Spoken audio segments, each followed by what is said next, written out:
Hi, everyone, and welcome to This Explainer. If you're part of a school's administrative, teaching, or management staff, you are absolutely in the right place. Today, we're walking through the Axora Campus ERP system. Now, we all know that running a school involves a million moving parts, right? Everything from tracking daily attendance to managing incredibly complex fee structures and exam schedules.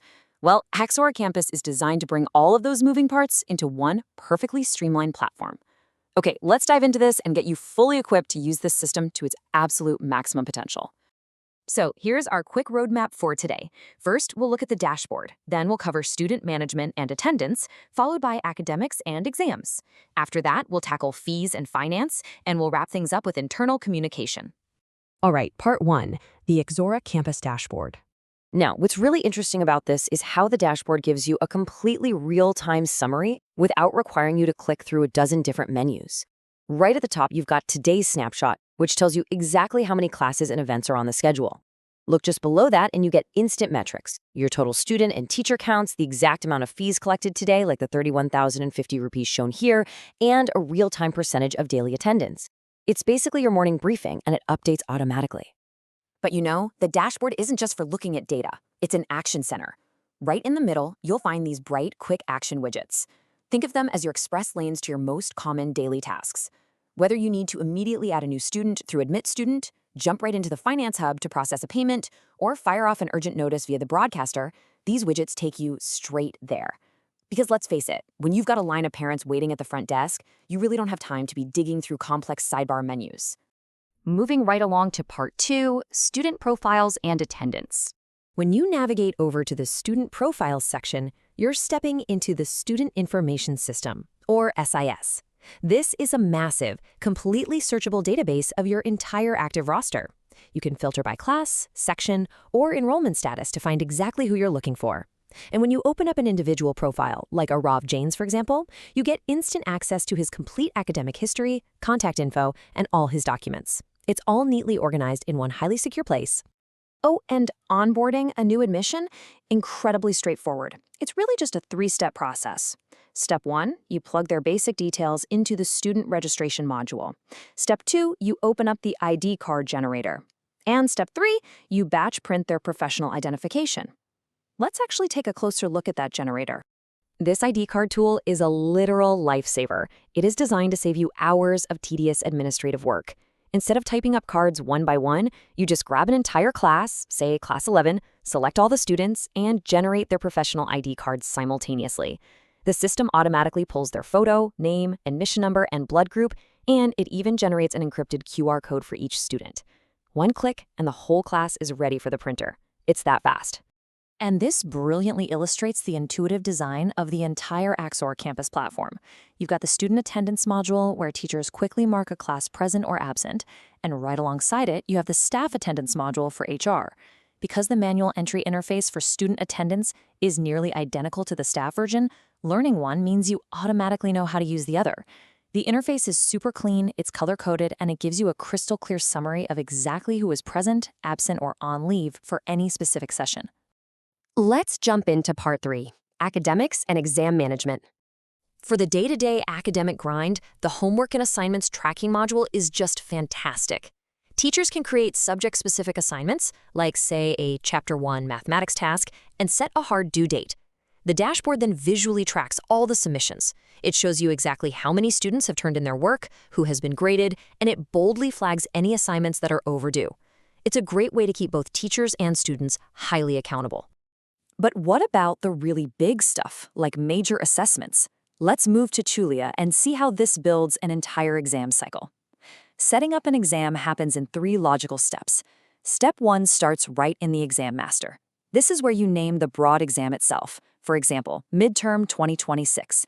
Then you select the applicable classes, like Class 10 and 11, and decide if the result type will be marks, grades, or a mix of both.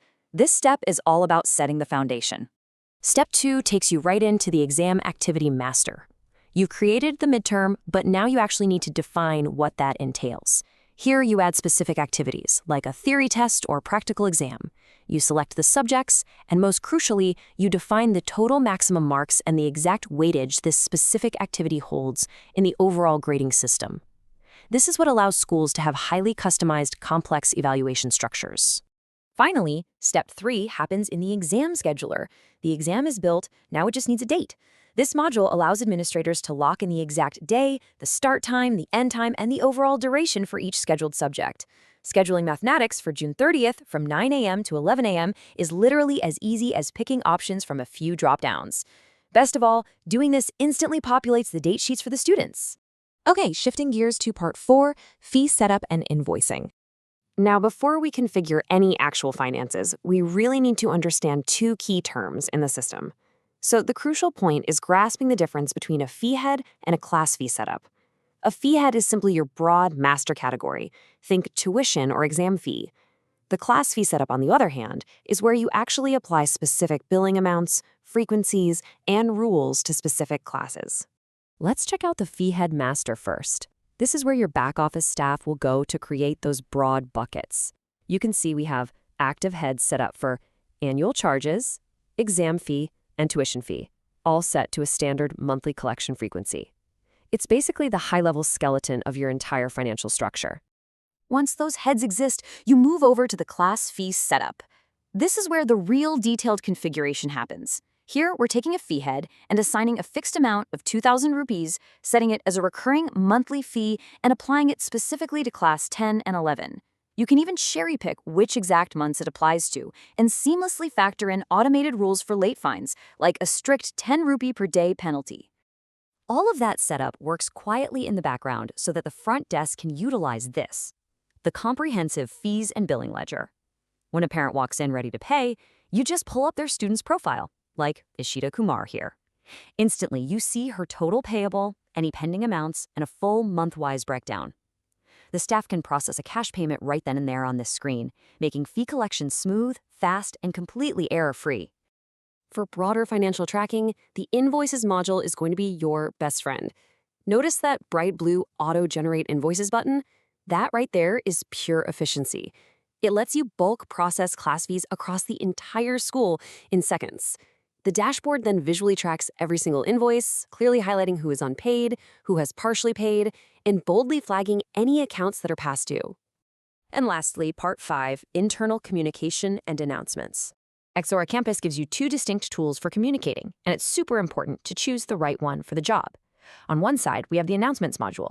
Think of this as your digital bulletin board. It's meant for broad, school-wide notices, like exam schedules or general reports, where you can attach files and blast them out to entire classes or specific groups like all teachers or all parents. On the other side, we have the messages module. This functions much more like a direct, secure email inbox.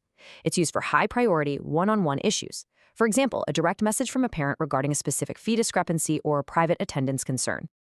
And that wraps up our core workflow. You should now have a really solid understanding of how the dashboard, academics, finance, and communication modules all connect together to completely eliminate manual busywork.